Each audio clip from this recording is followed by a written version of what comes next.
Hi friends, welcome to our channel. నమస్తే అండి. ఈరోజు టాపిక్ వచ్చేసి వైఎస్ఆర్ చేత సంబంధించి రాష్ట్ర ప్రభుత్వం మనకి మరొక అప్డేట్ అయితే తీసుకురావడం ఉంది. సో ఈ అప్డేట్ ఏంటనేది ఈ వీడియోలో మీకు ఎక్స్ప్లెయిన్ చేస్తాను అండి. సో ప్రజెంట్గా మనకి వైఎస్ఆర్ చేత సంబంధించి చాలా రోజుల నుంచి మనకి ఫైనల్ ఎలిజిబుల్ లిస్ట్ వచ్చిన తర్వాత మన యొక్క లిస్ట్ అనేది వచ్చిన తర్వాత మనకి పోస్ట్ పోన్ అయితే చేయడం జరుగుతుంది. డేట్ అనేది ఎప్పుడు రిలీజ్ చేస్తామని చెప్పేసి పోస్ట్ పోన్ చేయడం జరిగింది. సో ఇప్పుడు ప్రజెంట్గా మనకి ఒక డేట్ అనేది ఫిక్స్ చేయడం జరిగింది కదా. సో మనకి ఏదైతే మార్చి 7వ తారీఖున అనకాపల్లిలో అయితే మనకి వైఎస్ఆర్ చేత సంబంధించి 45 నుంచి 60 సంవత్సరాలు ఉంటే మహిళలు ఎవరైతే ఉన్నారో, ఎస్సీ ఎస్టీ బీసీ మహిళలు ఎవరైతే ఉన్నారో వారికి డైరెక్ట్ రేపు అమౌంట్ అనేది రిలీజ్ చేస్తామని చెప్పేసి మనకి పూర్తి డీటెయిల్స్ అయితే ఇదివరకు ఇవ్వడం అయితే జరిగింది కదా. సో మరొకసారి మనకి రాష్ట్ర ప్రభుత్వం ఒక అప్డేట్ అయితే తీసుకురావడం జరిగింది.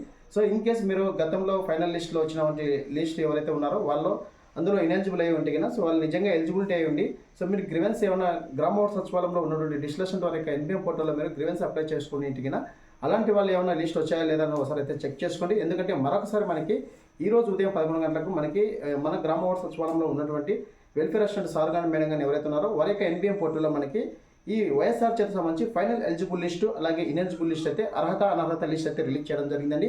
ఇన్ కేసు ఏమైనా మీరు గ్రీవెన్స్లో అప్లై చేసిన వాళ్ళు ఉంటే కన్నా మేము ఎలిజిబుల్ అని చెప్పేసి మీరు గ్రీవెన్స్లో అప్లై చేస్తారు కదా. సో అలాంటి వాళ్ళు ఎవరైనా ఉంటే కన్నా సంబంధిత వాలంటీర్ మిత్రులు కానీ లేకుంటే మీ సచివాలయం దగ్గరికి వెళ్ళి మీ యొక్క లిస్ట్ వచ్చిందా లేదా ఒకసారి అయితే పేరు చెక్ చేసుకోండి. సో పేరు వచ్చినా కూడా అక్కడ మీకు బ్యాంక్ అకౌంట్ అనేది యాక్టివేట్ ఉందా ఇన్యాక్టివేట్ ఉందా అని చెప్పేసి చాలా ఇంపార్టెంట్ అండి. సో బ్యాంక్ అకౌంట్ అనేది యాక్టివేట్ ఉందా ఇన్యాక్టివేట్ ఉందా అని చెప్పేసి ఒకసారి చెక్ చేసుకోండి.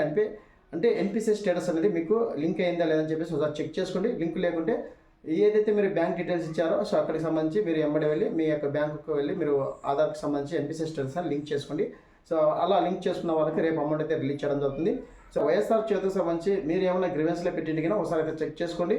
ప్రజెంట్గా మా సచివాలయంలో అయితే ఎటువంటి గ్రీవెన్స్ అనేది అప్లై చేయలేదండి. సో అందుకు మీకు తెలియజేయడానికి ఇన్ఫర్మేషన్ అయితే లేదు. వైఎస్ఆర్ చేతికి సంబంధించి మొన్న వచ్చినటువంటి లిస్టులలో పేరు రావాలని చెప్పేసి ఎలిజిబుల్ అని చెప్పేసి వచ్చిన వాళ్ళు ఎలిజిబుల్ అయ్యండి. గ్రీవెన్స్లో అప్లై చేసుకున్న వాళ్ళు ఏమైనా పేర్లు వచ్చిన కదా ఖచ్చితంగా నా కామెంట్ సెక్షన్లో అయితే వచ్చాయా లేదా అని చెప్పేసి కామెంట్ చేయండి.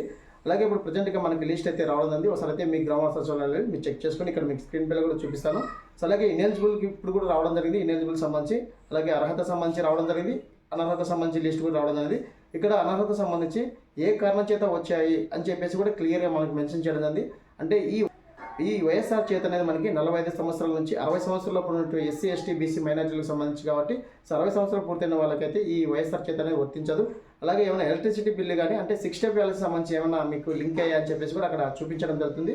సో రీజన్ అనేది మీకు ఎందుకు ఇనెలిజిబుల్ అయ్యారని చెప్పేసి కూడా క్లియర్గా అయితే చూపించడం జరిగిందండి. సో అలాంటి వాళ్ళు ఇంకేమైనా ఉంటే ఒకసారి సచివాలయం తెలుసుకొని మీరు నిజంగా ఎలిజిబుల్ అంటే కన్నా మరొకసారి అయితే మీరు వెంటనే మీకు సంబంధించి గ్రీవెన్స్ అనేది అప్లై చేసుకోండి. సో గ్రీవెన్స్ అనేది అప్లైలో ఉంటుందా లేదా అని చెప్పేసి నెక్స్ట్ వీడియో మీకు పోస్ట్ చేస్తాను. ప్రజెంట్గా అయితే మనకి రేపు అనకాపల్లిలో అయితే మనకి అమౌంట్ అయితే శ్రీ జగన్మోహన్ రెడ్డి సార్ అయితే మనకి అమౌంట్ అయితే రిలీజ్ చేయడం జరుగుతుంది. సో అమౌంట్ రిలీజ్ చేసిన తర్వాత పేమెంట్ స్టేటస్ ఏ విధంగా చెక్ చేసుకోవాలి ఎలా చెక్ చేసుకోని చెప్పేసి నేను వీడియో చేస్తాను. ఇది ఫ్రెండ్స్ వైఎస్ఆర్ చేసిన మంచి ఉన్నటువంటి అప్డేట్. మరొక వీడియోతో మీ ముందుకు వస్తాను. ఈ వీడియో నచ్చినట్లయితే ఖచ్చితంగా లైక్ చేయండి. సో మరిన్ని అప్డేట్ పొందాలంటే మన ఛానల్ సబ్స్క్రైబ్ చేసుకోండి. Thank you so much. జై హింద్.